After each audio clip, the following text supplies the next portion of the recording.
Welcome to QI for a show all about numbers. Tonight we will cross the divide and go forth and multiply. And in addition, we will subtract lots of points from Alan. So, let's meet our four fine figures. The rational Colin Lane. Oh, thank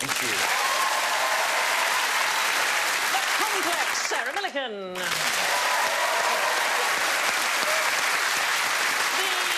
The imaginary Noel Fielding. And the extremely random Alan Davis. So,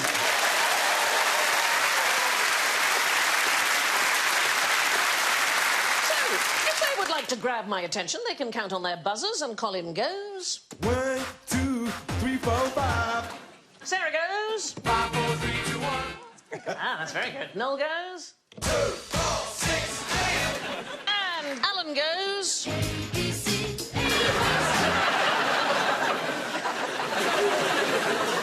So, here is question 1. Which is the loneliest number?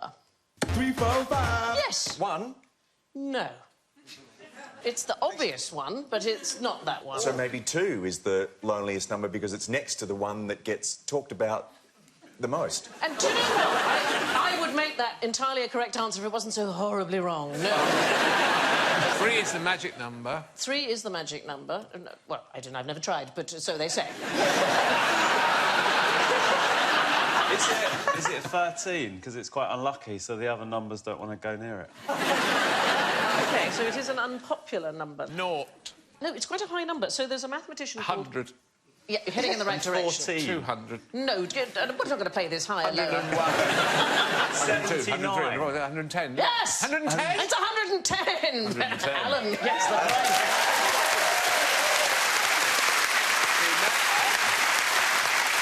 I don't speak now for the rest of the evening. Yeah, that's it. So there's a mathematician called Alex Bellos, and he wanted to find the world's favourite number. So he asked a lot of people, and 30,023 people responded, and the lowest whole number that nobody chose was 110. It was everybody's least favourite number. So QI has adopted it as our favourite number.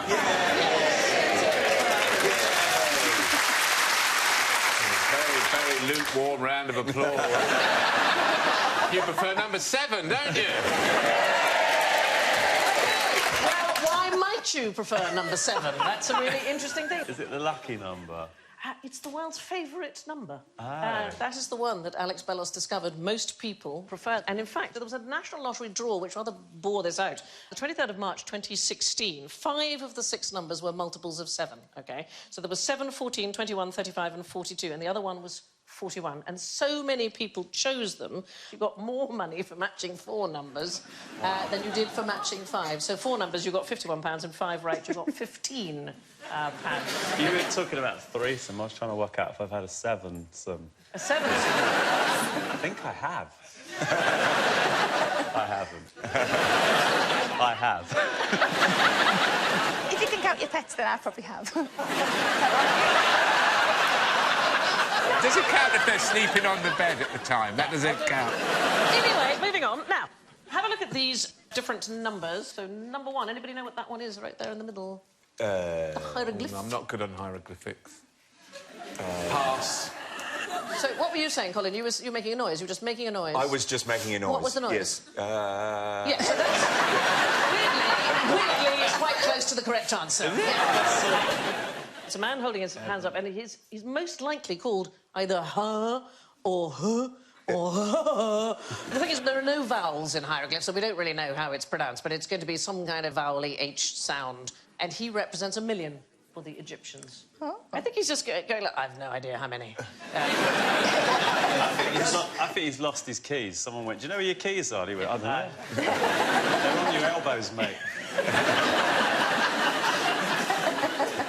He basically represents infinity because to the Egyptians, million is a very large, undefined number, a bit like the way we use myriad. So myriad actually means 10,000, but that isn't how we use it. We use it as a symbol for something huge. The Egyptians also had a symbol for 10,000, but it's just that. It's a bent finger is 10,000 in... if I ever go to you, you owe me. So if you say something in parentheses, then you also owe me 40,000. Yes. Yes. Or you're doing shadow rabbits. Yes. Either way, it's a fun evening ahead. Yeah. Let's have a look at the other ones that we've got other than our Egyptian. So the eye. Anybody know what the eye is? Another pictogram? Well, because I'm from Australia, is it just a weird kind of Sydney Harbour Bridge, perhaps? Oh, It I could like be. that. Yes. For 5. That's 4, 3. Minus 1. 1, 2. Ah! 0. 0. Very good. 0. It's like I'm working you today. It's the Mayan number 0. Why did they just write 0, the Mayans? Oh, because they were very busy doing a lot of clever things for us to find later. Oh. They had the concept of 0 by about 30 BC, at which time the Romans and the Greeks didn't bother with it. Didn't have a Nobody number else. 0. The Weird. Greeks... Why is it eye-shaped? It looks like the eye's got prison bars over it. It's like they've outlawed looking. The Greeks didn't bother with it because maths was more geometry for them, so the 0 didn't make any sense. In fact, we don't get the 0 in Europe until about the 13th century. Before that, couldn't be asked. Just... let's have another look. OK, number 3 there. 2 to the power of 74,207,281 minus 1. Is it going to be the highest prime number or something? It is. The largest... You're on a... You are killing it.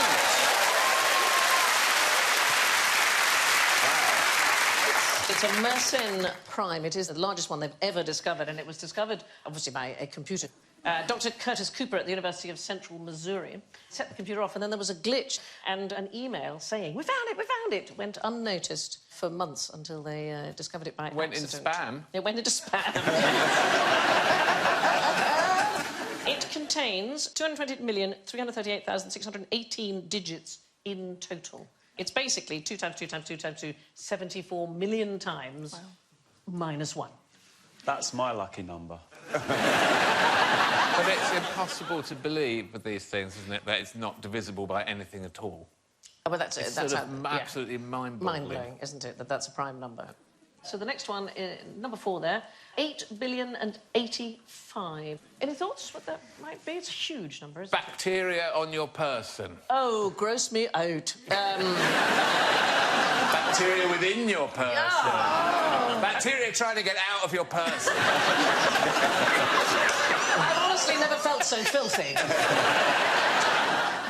No, so if you were to write out all the numbers from 1 to 10 billion in words and organise them into alphabetical order, this is the very first one that would be an odd number.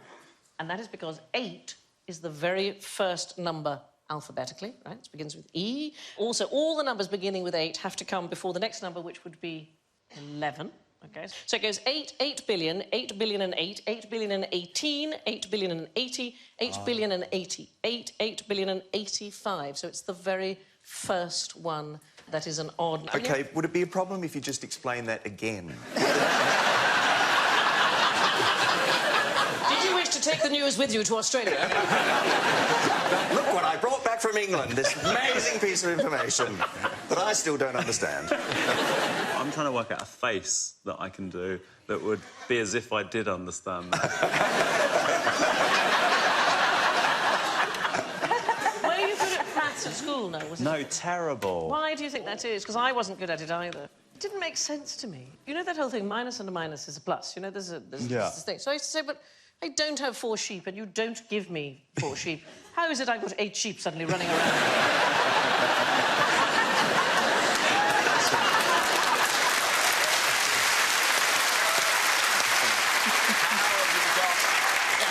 Sheep, and who on earth put them into alphabetical order? Yes! No reason. What about you, Colin? Did you do well at school? Well, I was bullied at school. Oh, yes. everybody. A kid stole my lunch and gave me a wedgie, and then I decided to give up teaching. So... I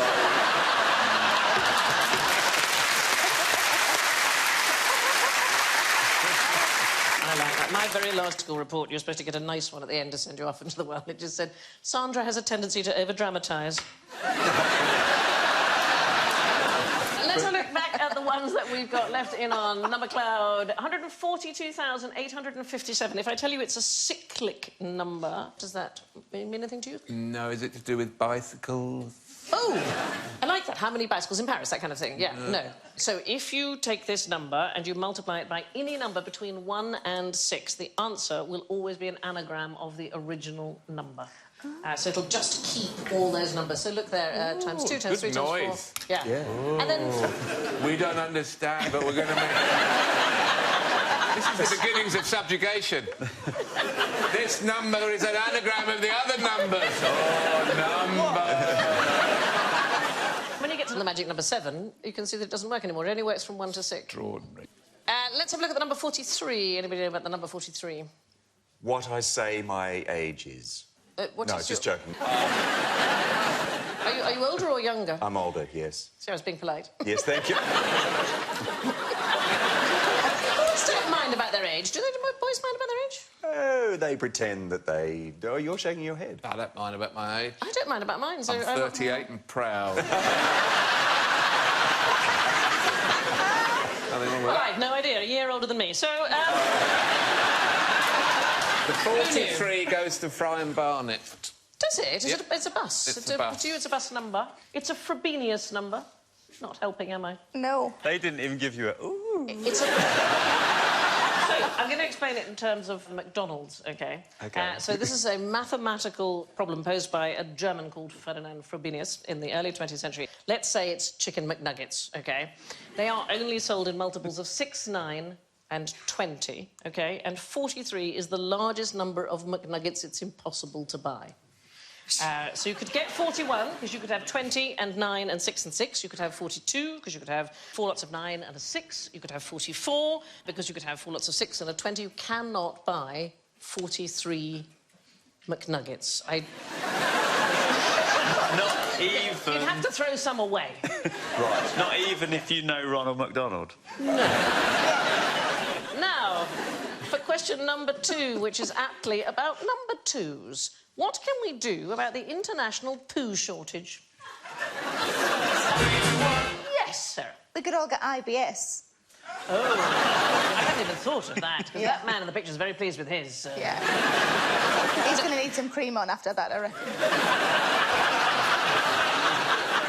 Too much or too little poo? Too little. Is it animal as opposed to human, Yes, though? it is. So why might that be a problem? Fertilisation. It is fertilisation. It is. Yeah, It yeah. isn't so much farmers, but it is fertilisation. Right. So the death of lots of the Earth's large animals, it's had a knock-on effect on the smaller species due to a worldwide lack of excrement. And it is really extraordinary, because the natural fertilisation, so that you would find on land with animal faeces, it has dropped to 8% of what it was at the end of the last ice age. They're just not... So it's just animal number 2s? Yeah. So we can't do our bit? Well, I don't... no. It's kind of you to offer, but I don't know about Australia, but they have laws here, and... And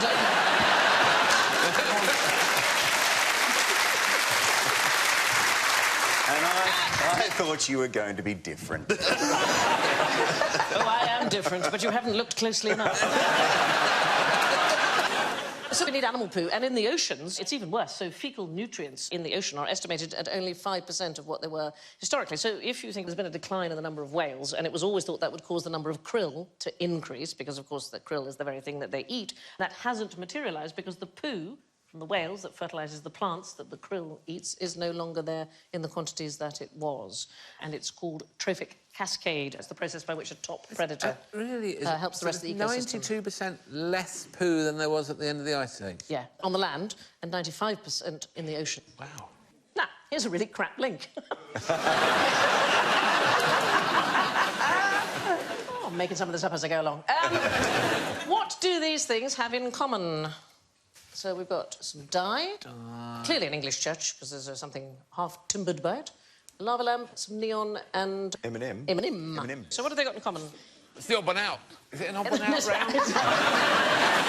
It's quite a random thing. Is it anything to do with where they originated or something like that? No, they use... Did you say the word random? It is to do with random. Is it because they're random? They're all ways of generating random numbers. So the easiest one is the tossing of the dice. That's probably one of the oldest ways of creating random numbers. People have been doing it forever, assuming the dice is not loaded in any way, then you will get a random number. Computers can't actually generate random numbers. They do everything by a pattern. It's a sort of pseudo-random thing. Say you used a computer to pick lottery numbers. If you knew the pattern, you'd be able to cheat. They don't actually do it. But you need tables of random numbers. They're very useful in statistics, but you can't roll tens of thousands of dice. That would be ridiculous. The very first table, which was in 1927, was created by taking the middle digits from the area measurements of 41,600 English churches. Then there was a company called Lavarand in 1996, and they took pictures of lava lamps, and they extracted the data from those photos, and they used that to generate random numbers. So all the things that we were looking at were to do with the generation of random numbers. And the rapper was a guy at Florida State University, George Masarglia, and he created a list of 4.8 billion randomly produced noughts and ones by taking a number of rap songs and turning them into digital files. So these are all... I know. I mean, that he's got the time. Yes. Why isn't a dice just enough for these people? Presumably because you need millions of numbers rather than just... Oh, it's a 6. It's not all about board games, I've just realised. No. In the past, they used to use the random selection as a way of making political appointments. They used to use something called sortition, and what it is, it's random selection, which I quite like. People have suggested it for the House of Lords in this country. That it might be you, or it might be a member of the audience, or it might be you. That's the old Plato thing, isn't it? Yeah. Chosen against his will because he was the best candidate. Yeah. The philosopher king.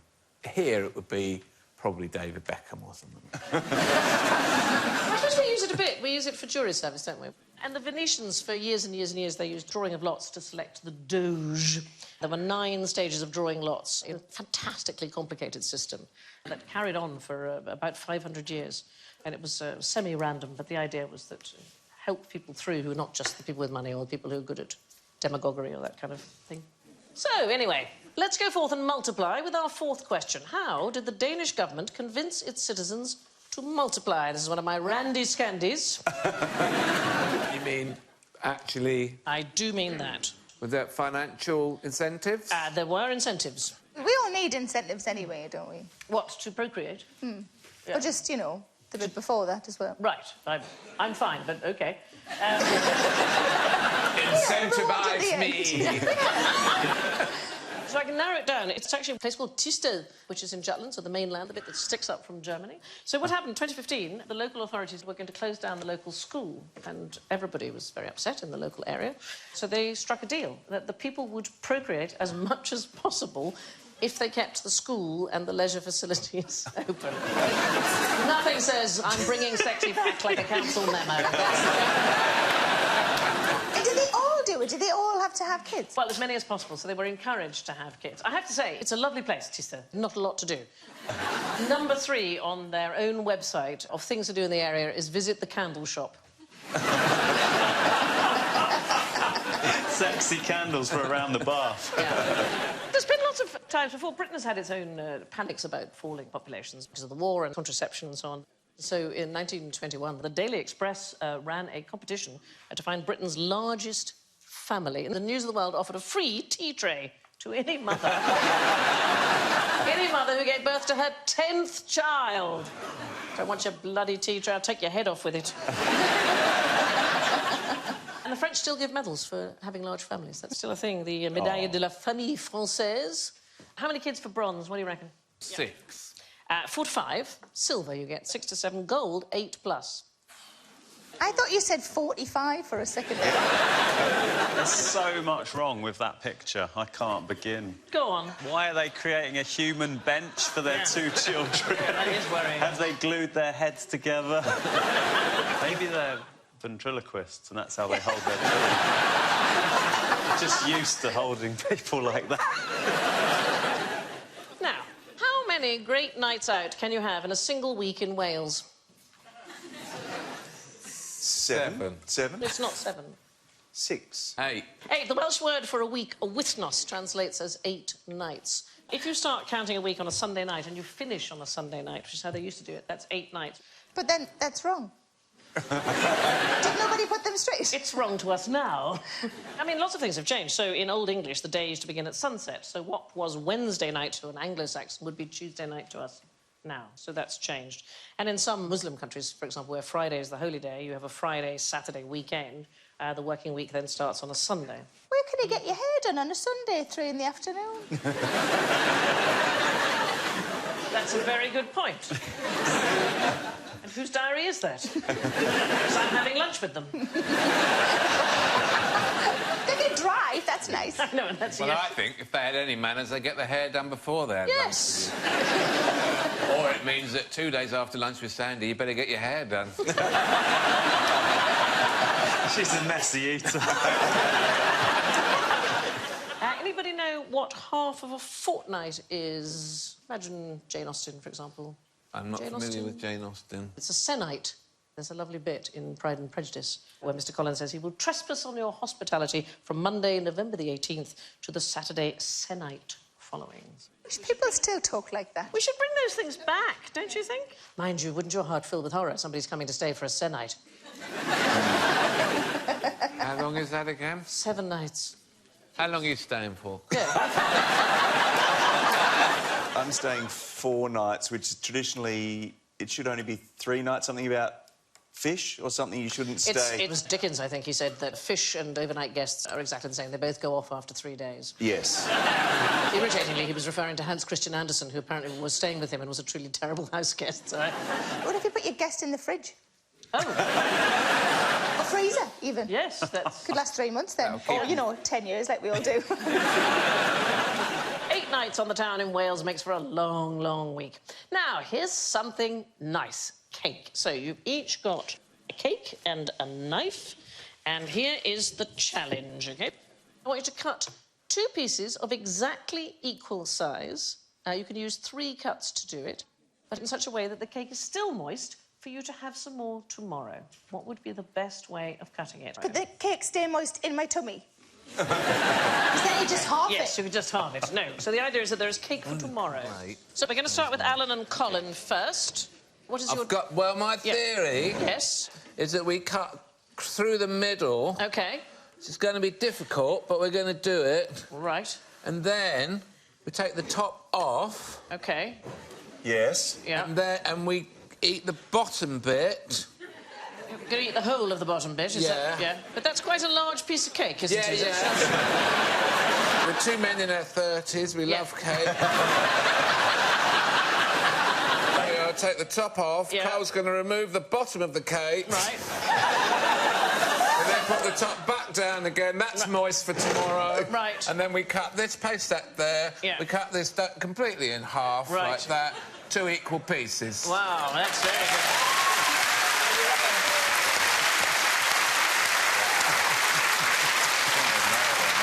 Do you think anybody who likes the filling is going to be mildly disappointed?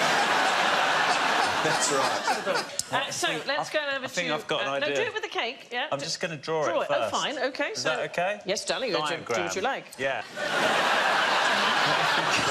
What if we cut it, like, in a way that we could back I was together? thinking that. Yeah. We cut like a bit out of there and then a bit out of there and then just... Yeah, just...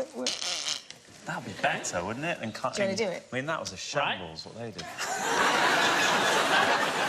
Smushing doesn't sound good. But I reckon we have to do this first. Do you think? Yeah, go on. That's good. Oh. No? Shush now. Shush now. The audience are trying to be helpful, but are not. Well, they are being helpful. OK, go for it, Sarah. OK, so... Oh, it's tough. Yeah, so, no, delicious is what you're looking for. And then... Do you just draw on Pac-Man? That doesn't make any sense. So, take out your pieces. These are our pieces.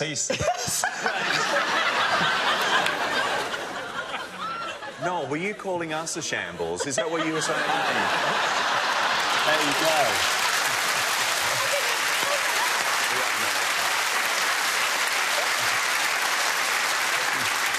So there is a mathematical way of doing it. There was a man called Francis Galton. He's an extraordinary fellow. He was an explorer. He was the very first person to come up with the idea of a weather map. And he also was slightly obsessed with the idea of sharing a Christmas cake with his wife in an even manner. So what he did was he wrote a rather long treatise on the subject, which he sent to Nature magazine. You're absolutely heading in the right direction. So what you do is you cut right down the middle like this, and then you pull out the entire centre piece. That was it. That's only 2 cuts, though. Oh, wait, I haven't finished. OK. So you pull out the whole thing like Then this, you squidge and then you it cut together. that one in half. Yeah. So then you have 2 pieces. Oh, we were nearly there. Oh, you were very nearly there. You have 2 pieces of cake like that, and then you simply push the cake back together. Is that and it will about- stay there.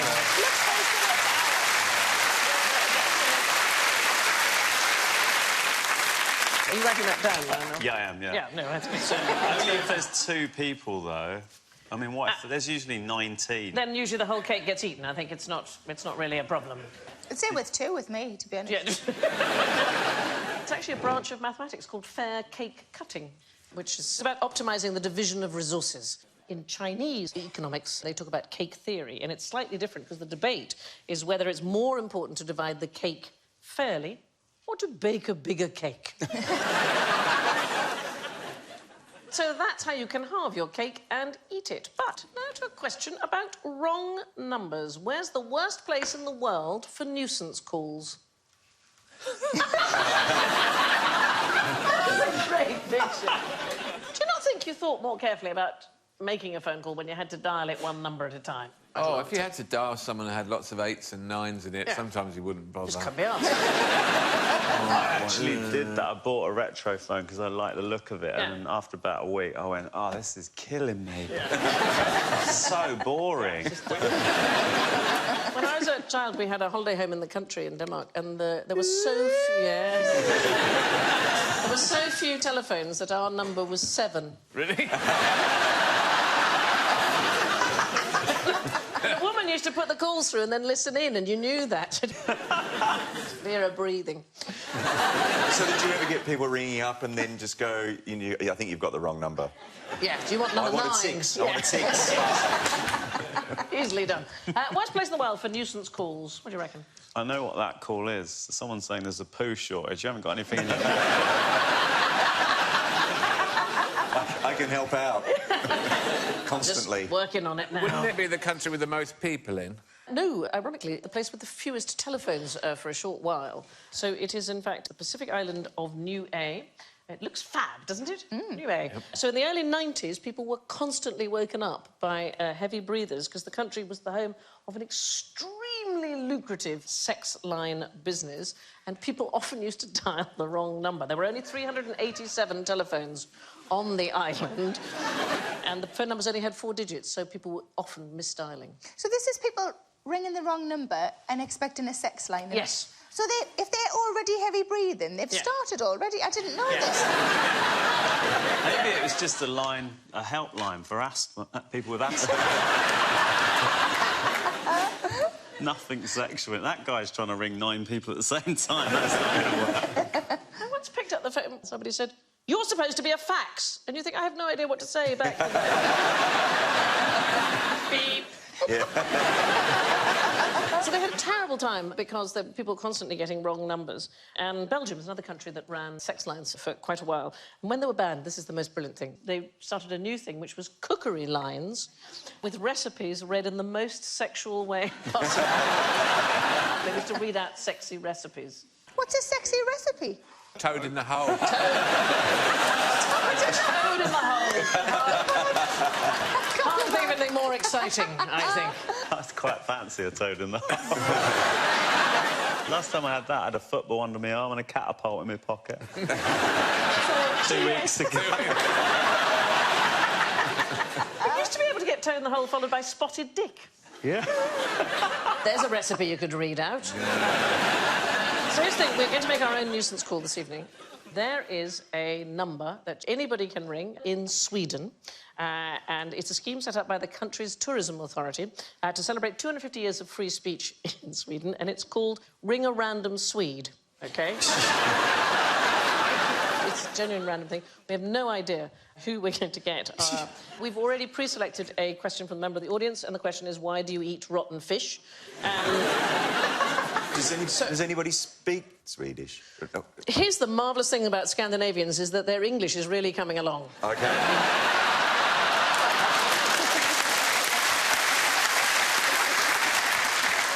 So, the marvellous sound department are going to put the call through now, and I obviously will have to explain what it is that we're doing to this person.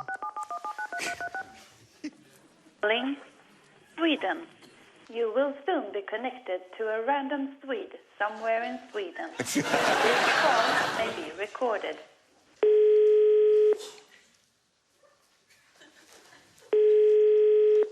A lot of people are calling Sweden right now. A random Swede will be This whole thing's making me very anxious. I don't Is know it? why. Do you mean it's just talking I to think- somebody you don't know? Because I think if someone rang me randomly, I'd be so pissed off. I know, but people have signed up for it, so Oh, they've they actually want signed up it. to be random Swede. It's not like you just... Robin. Oh, hello. Hello. Hi, my name is Sandy. I'm ringing from London. Who's that? This is Robin in South Sweden. Robin. Oh, hi. You're my random Swede that I'm ringing. Yeah. Is it your first phone call from an English person? It's my first call overall, actually.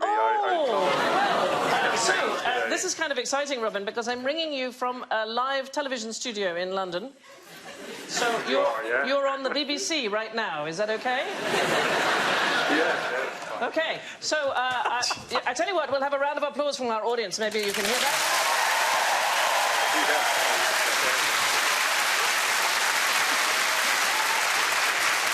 Brilliant.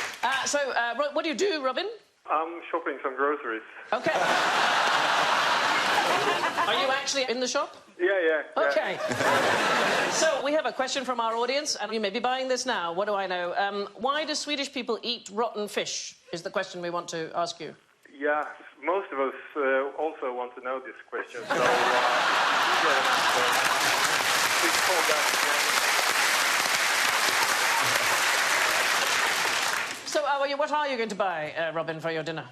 We're making some chicken with parmesan. Nice, sounds Parmesan, that nice. sounds lovely. Very good English. Yes, very good English. Can you ask him how he's going to divide the chicken? Yeah. And to keep it moist the next Yes. day. So here's the thing, Robin. Are you all right if we put this on the BBC? Yeah, it's fine. Okay. Which channel on BBC? On BBC Two? It's called QI. Do you know QI? No, I don't. No. You have your own version in Sweden of QI. Interestklubben. Could you ask him? Interestklubben. Could you ask him what time should he expect us for dinner? Yeah, so... the whole audience wants to come for dinner. It was lovely to speak to you, Robin. Yeah, thank you. Have a nice evening. His English was pretty good. That English coming along, wasn't it? Yeah, it's coming along. You'll never meet an unfriendly Swede, that's my view. Darling. That's because they're usually marvellous. drunk. It's a Danish-Swedish thing. OK, new question. How does it feel to be a nine-ender? Anybody know? If you've lost a finger. It's not that. It's about our ages. Oh, is it if you're sort of 19, 29, 39? Yes, it's exactly that. They did a study in 2014, Adam Alter and Hal E. Hirschfield of New York University, and people who have 9 at the end of their age are more likely to be looking for purpose in their lives. I think the idea is that we see a new decade as a sort of watershed milestone, moment. A yes. milestone, exactly, Yes. right. So more likely to be registered on dating sites looking for extramarital affairs, for example. More likely to run a marathon or commit suicide. I don't think that's an either-or. I don't think... And also to do better in marathons because they're better motivated. And lots of examples. Buddha renounced all his possessions when he was 29. Agatha Christie published her first book at 29. Alexander Graham Bell transmitted his first sentence by telephone at 29. So there are lots and lots of I examples. started doing stand-up at 29. Did you? Yeah. Peter Schmeichel won his first Premiership winners' medal at 29. Oh. And this year, his son, Casper, has won his first Premiership medal at 29. Wow, that's kind of spooky. And they're both Danish. Yes, well, there's a Randy Scandi. Come up with a Randy Scandi. Yeah. Right, let's play. How many people in the audience? Each of my panellists has got a coloured card, OK? And the audience also has coloured cards, and I'm going to get them to stand up, and I want you to tell me which item on this list relates to the number of people who are standing. So we're going to start with Colin. What colour is your card, Colin? Blue. Blue. So could all the blue card people stand up, please? What do you reckon, Colin? How many people do you think that is? It's about 180, 200 OK, people. It's 230 people 230 standing. people. And it took 230 people to do one of these 5 things. Selfie fatalities in 2014. It is not. It is something a bit more substantial. Built the Eiffel Tower. Built the Eiffel Tower is absolutely right. Built by 230 people in 2 years. You can sit back down again, and we will come to Sarah. What colour's your card? I have red. So could I have the red card standing, please? How many do you think that might be? Oh, 100 maybe? 69. Oh, So OK. have a look at the list. What do you reckon? I think maybe the selfie fatalities. We keep going for that one. It isn't that. It is the world record number of children born to a single mother. No way. All of you are now related, which is rather exciting. It is a woman called Valentina Vasiliev. She had 16 pairs of twins. She had 7 sets of triplets, 4 sets of quadruplets. In 40 years between 1725 and 1765, in total, 27 births. Her husband, Fyodor Vasiliev, went on to have a further 18 children with his second wife. So he left her? I think she died. It's unbelievable, isn't it? But the way she was having children was someone was unscrewing her and they were just getting But this is a wrong that ought to be righted. The Guinness Book of Records describes Valentina as the wife of Fyodor without mentioning her own name, and she deserves absolutely her own name as a credit. So Valentina, she was called. Did you know how young she started? Well, over 40 years she had the children, Oh my so it must have started very young indeed. But, She was 4. yes. Let's have a look at yours, Noel. What colour is your card? A white one. Let's have all the white cards stand, please. How many people do you reckon that is? 50. Difficult. 49, you're almost exactly right. And what does that represent? Selfie fatalities. Maybe Everybody's gone for the selfie fatalities. What do you reckon?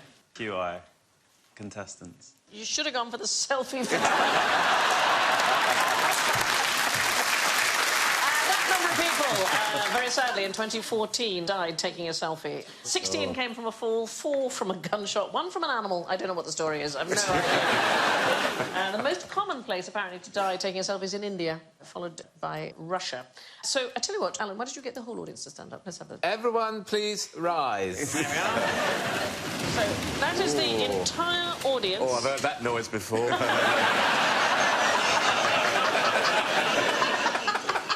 Turn you back for 2 seconds. So 625 people is the QI audience. I can tell you it represents people who died in a certain way. They didn't die together. It was 625 individual incidents. Domestic accident. It's an accident Was in it the home, but... coming to panel shows? The word coming is going to be most... Getting jiggy. It is the number of people in 2014 who died from autoerotic asphyxiation. Sit down, you dirty bastard. Sorry, I'm confused. I thought for a moment that you were all autoerotics. And that's how to explain the dangers of autoerotic asphyxiation using our studio audience. All of which talk of hard sums brings us to the insoluble equation that is general ignorance. So fingers on buzzers, please. In terms of numbers, which is the most common vertebrate in the world? Oh, Alan. Humans. We haven't. You like the klaxon? We'll get some more. We'll get some more. 7 billion humans. I mean, I can tell you already there are more chickens than there are...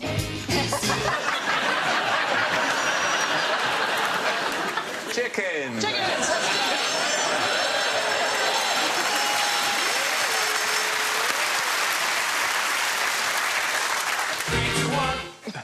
It's not rats. It's not rats. I've got it. Yes. People who died of auto asphyxiation. It's a fish. Fish. It's a fish called the bristlemouth. And it's tiny. It is smaller than your finger, but if it opens its mouth up wide, it's got these incredible needle-like teeth. It's an amazing fish. It glows, and it eats even smaller creatures, which you can see they're called copepods, but they're not vertebrates. But this is the largest number of vertebrates in the world. They live in the sea, between half a mile and 3 miles down.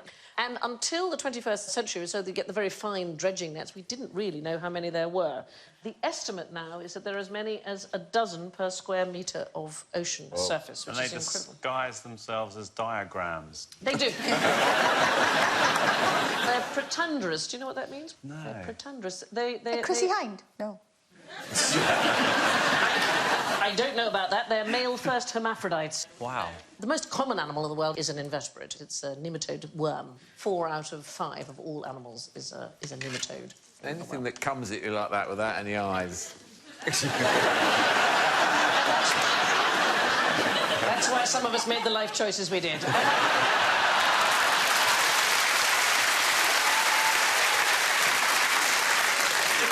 What colour bricks did they build number 10 with? Oh, red one. Surely they're dirty. White. Black. Black. Yeah. No. Yellow. There was lots and lots of pollution, and in fact, when it was cleaned off in the 50s and 60s, they thought, oh, we better paint it black, because everybody's expecting it to be black. Oh, really? And can you see the 0 on the 10 is slightly askew? It's an homage to the old number, which was always very slightly askew. The White House also made with yellow bricks, so that's a curious thing. They are, in fact, sandstone underneath all that white paint. They may not look it, but the White House and the front of number 10 Downing Street are both a similar shade of yellow. The word noon comes from the word nun, which meant 9. So with that in mind, if you had to meet a 9th century nun at noon, what time would you noodle off to the nunnery?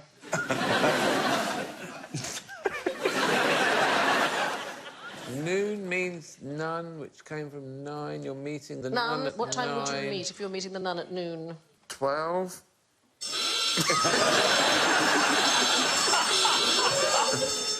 Nine. Yeah. There isn't a nun. I like that as a nun. Anyone else want to have a Call go? them instead. Until the mid-12th century, the word noon meant 3 o'clock in the afternoon. Oh, bollocks. You were so winning as well. You destroyed your score. It goes back to old Christian prayer times. So it used to be that the day began at 6 a.m, so that was known as the prime or the first hour. Then you have Tierce, so the third hour, that would be 9 a.m. today. Nones, the 9th hour. That guy in the orange has got my haircut. He's praying for a new one.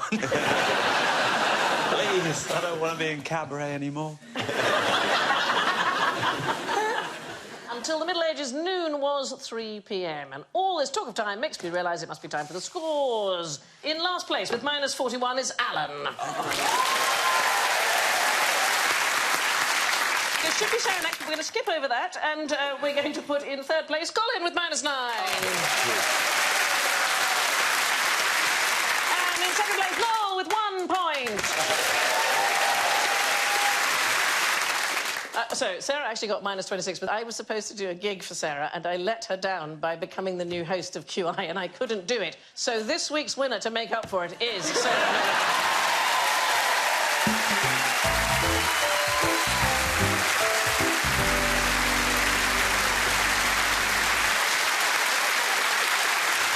That's all from Sarah, Noel, Colin, Alan and me, and I leave you with this number-related Neolithic newspaper nugget from the Eastern Evening News. When 2 men stole 6 sheep from a farm at Munford, they found they could only get 5 of them into the back of their van. So the other one had to sit in the cab between the 2 men. But the men had to pass through Watton on their way home. Fearing that the sheep sitting in the cab might be conspicuous, they disguised it by putting a Trilby hat on its head.